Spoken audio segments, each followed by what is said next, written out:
কানেকশনটা কিন্তু এই রিলের স্টারিং এর মধ্যে এক মাথা, হ্যাঁ রানিং এর মধ্যে এক মাথা। তাহলে আমি মানে রিলের সাথে কানেক্টেড হ্যাঁ অরিজিনাল যেটা আছে এটার মধ্যে আমরা কি করব অরিজিনাল একটা রিলে লাগাই, ঠিক আছে সেম এটা 3 মাথা, এই 2 মাথা হচ্ছে রানিং আর এই সিঙ্গেল হচ্ছে স্টারিং।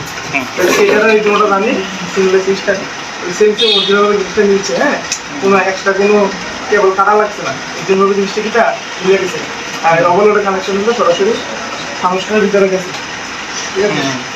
আর এই যে এসি কোডের যে এই এসি কোডের এই নেগেটিভটা কোথায় গেছে, এই নেগেটিভটা সরাসরি একটা গেছে রিলের মধ্যে,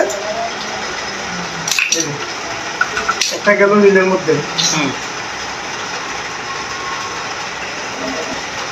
আর একটা গেল কোথায় নেগেটিভ, একটা সরাসরি উপরে গেছে। এই যে এখান দিয়ে দুইটা এই কালোটা দিয়ে সরাসরি ভিতরে ঢুকছে। ভিতরে নেগেটিভ কার দরকার, লাইটের জন্য, বাতির জন্য। হোল্ডারে এই একটা গেছে এটা হোল্ডারের মধ্যে, আর হয়েছে কি পজিটিভ, এই পজিটিভ হয়ে যে লাল কাঠটা, এই লাল কাঠটা গেছে সরাসরি এই এসি করে, এসি থেকে সরাসরি পজিটিভ গেছে ভিতরে ওয়ারিংয়ের ভিতরে, মানে থার্মোস্ট্যাটের মধ্যে, ঠিক আছে। থার্মোস্ট্যাটের মধ্যে গিয়া তাহলে ঢুকছে, আউটে আবার এসি কোন জায়গা দিয়া এই ওভারলোডের মাধ্যমে। তাহলে এটা হচ্ছে ইনলাইন, ইন পজিটিভ ঢুকছে ভিতরে থার্মোস্ট্যাট কন্ট্রোল করে ওভারলোড আছে। ওভারলোডটা এখন আসবো সরাসরি কমনের মধ্যে, কমতেছে সেটা কমন বসে এসে করছে নয়, যেগুলো অ্যাকচুয়ালি নয় ছিল অরিজিনালি, হ্যাঁ এটা দরকার আছে কেন, এই যে 7 এটা 6-এ এসে যাবে, এই যে 6 থাকবে।